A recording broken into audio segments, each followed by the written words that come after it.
Oh, Sig, thank you for sending me your buddy today, Carlos, because I see he had a Portuguese flag on his video. I'm Portuguese. Yeah, MPires, Portuguese. So that's my buddy. We don't even know each other yet. That's my brother right there. I'd probably be in Portugal if my grandfather didn't decide to put it all, you know, like I want to quickly say this didn't come up until this moment, but my grandfather in Portugal was considered wealthy. He owned a lot of land. He was the sheriff of the town that he lived in. So when he had his 4 kids and they decided that, look, they could do this, they could continue going forward, like he ran the town. My father had his own servant, my uncle had a servant, they had like donkeys and horses and stuff. So they were doing very well in Portugal. My grandfather sold it all for like nothing. Literally, like he gave it away essentially, just enough to get his family to America, where he knew there was opportunity for his family, not for him. He had it all, but he put it all aside to think about the future of his children and essentially think about me, think about his grandchildren's future, his my kids, and beyond. He could have stayed in Portugal, but he knew the opportunity for his family was to come to America and to expand or to figure out what's next. But the opportunity for an entrepreneur is here. My grandfather came here in, I want to say, 53 or 54. And within a couple of years, he was I think he wound up becoming like the president of the Carpenters Union. He was the only guy who was crazy enough to get on the ladders. If anybody knows the Yonkers Raceway in New York, it's like there's these box seats that are way up high. And the only ladders that would reach those box seats would go, it was like 5 ladders together and it'd go like this. Like it started this way, you'd be walking up and it would go like this and you'd go straight up. My grandfather was the only person who would do that.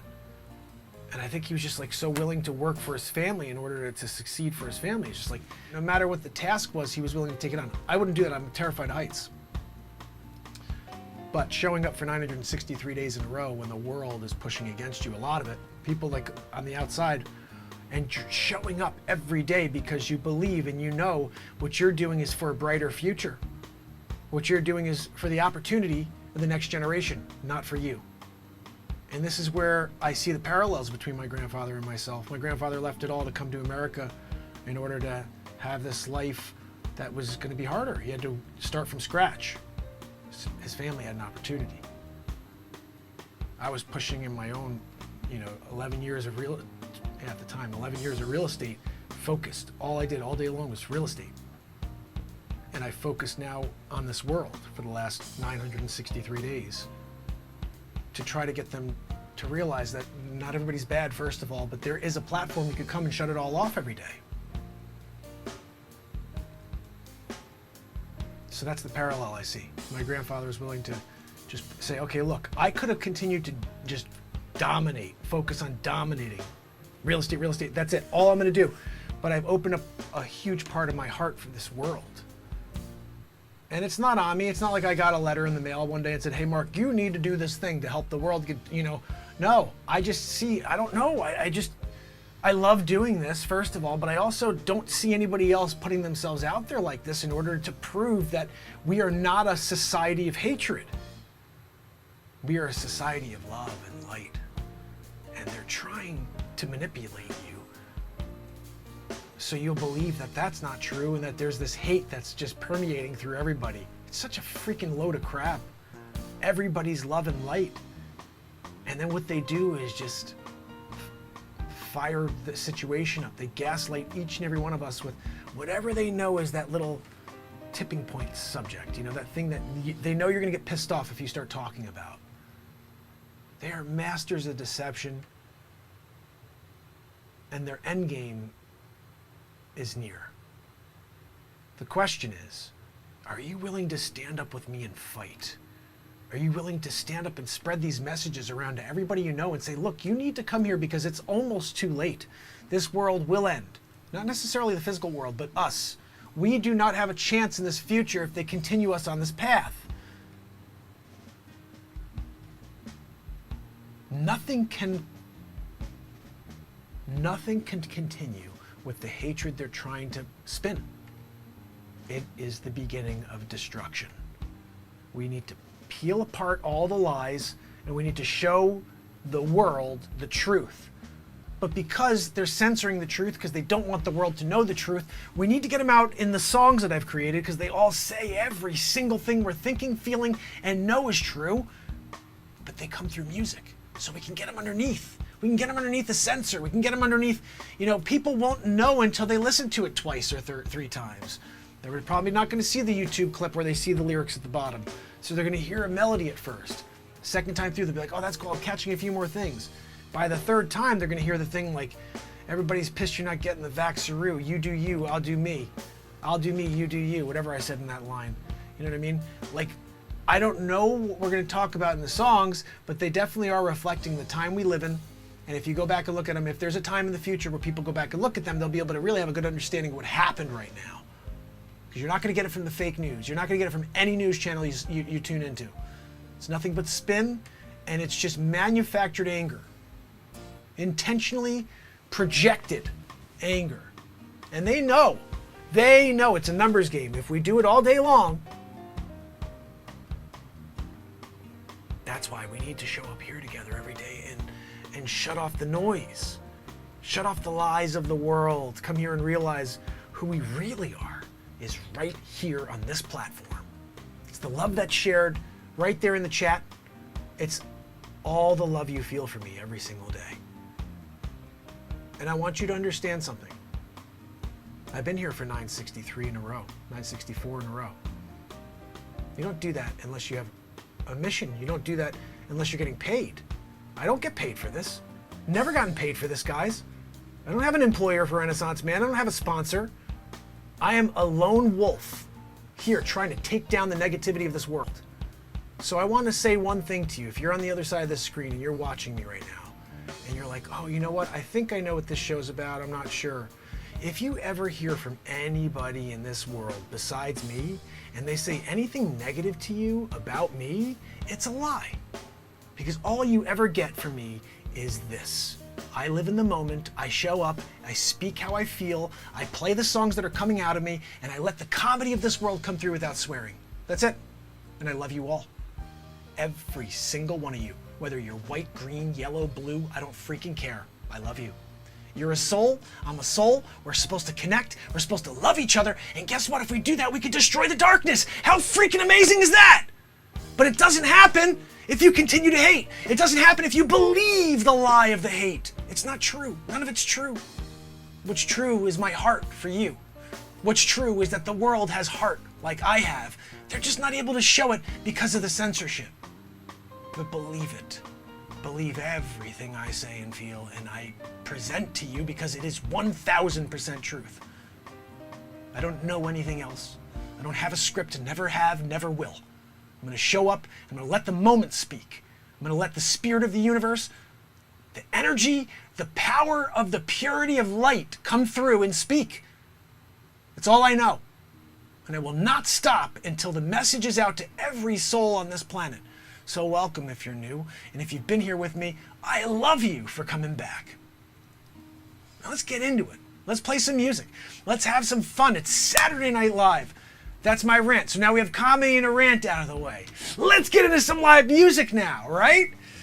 Oh, guys, Saturday Night Live. You just never know what's going to happen here. I haven't done this in a while, but I had a lot to do today getting ready for this storm. The storm's coming right at me, essentially. And I'm getting ready for the storm, and I just actually listened to the rant from last night's show. I was like, the whole time I'm listening, I'm like, man, I gotta drop this. I gotta drop all these rants. But right now I'm dropping comedy and music every day. I haven't been dropping rants.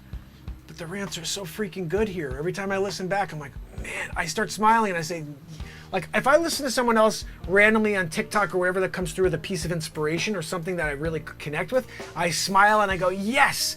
And I find myself doing that in these rants. And I'm like, all right, this can connect. The world needs to feel these things. They need to understand that, you know, this is all love-based.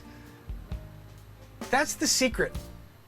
I heard something about Albert Einstein, so that the theory of love, there's like a, you know, that they've never been able to understand the power and the theory of love. Like it's there, but it is behind all things of creation.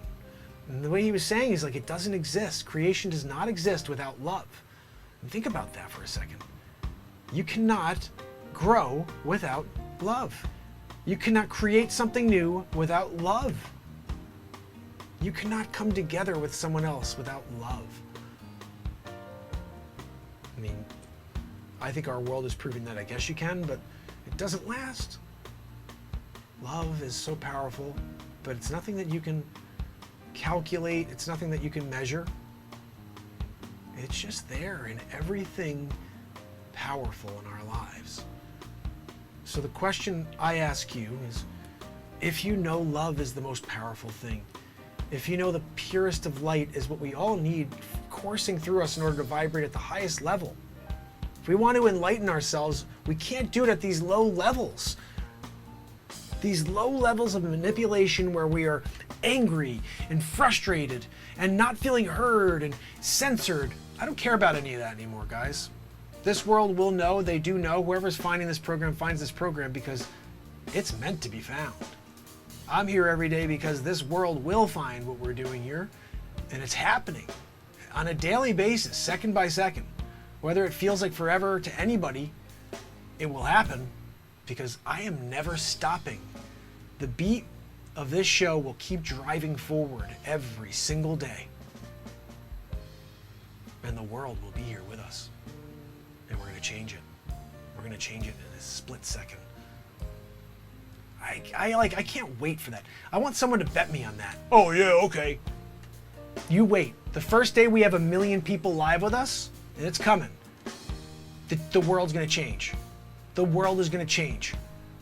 Because when we do what we just did, and we connect in the moment, and we build each other up to that high vibration of love, the world changes.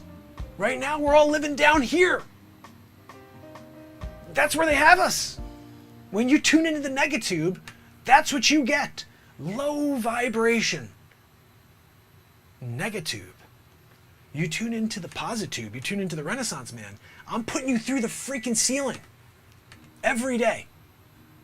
Because you know what? If I could force as much positivity and energy into your system as possible to prepare you for the darkness you're about to get tomorrow, believe me, that's what I'm going to do every day of my life. They won't win. They think they're going to win. Evil always thinks it's going to win. But nothing can stop the power of the light. Nothing can stop the power of love, no matter how evil it is. So remember, when you come from love, you could change the world. And I'm ready to do it. I've been showing up every day to do it. So, whenever you feel misheard, misrepresented, misloved, you're not feeling like you're getting it from someplace, you're feeling frustrated or depressed, just go to the freaking playlist, the music playlist, and push play on anything, and you will feel something passionate bring you out of that darkness. These are moments that took place here. Someone came in yesterday, was likely just trying to create an issue, and they were like, oh, why are you playing clips? Why aren't you playing it new? When you've released 91 songs in the world, if you don't play them for people so they know the songs and remember them and say, hey, you know what? I like that. I want to hear it again. Let me go buy it on iTunes. Let me go and download it over here. Listen to it on Spotify. I don't write these songs in the moment so they'll never be heard again. I write them in the moment so we can listen to them. Say, wow, I want to be able to listen to them as well. Oh, you listen to your own music? Yeah, I can't get that message anywhere else, people. Where am I supposed to get the message? A sign of the times. I'm not seeing that anywhere else. Yeah, I got to read my own content. I got to hear the moment that was presented through me because I wasn't able to live it. I was in the middle of creating it. When you're in the middle of creating it, you can't appreciate it. You don't hear it. Do you ever notice? I'll finish playing something and the moment, the first thing I do is this. I let the moment pass and then I go like this. I don't know why it's not working. Why isn't that working now?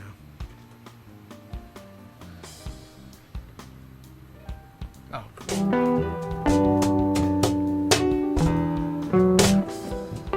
So I'll put on the clip I just recorded to listen to it. Because while I'm in the middle of playing, I can't hear it. I can't hear it like you hear it. I'm in the middle of manufacturing the next set of lines. The next notes are coming to me 8 to 10 seconds ahead. I can't do that and then also listen to what I'm creating. It's one or the other. I can either focus on allowing my mind create and freely go, or focus on, oh, how great that sounded, or, oh, you know what I should try to do next? What I should try to do next leads you to failure. The only way you can create in the moment is if you allow. It's a weird thing when you take your hands off the wheel and you allow something else to drive.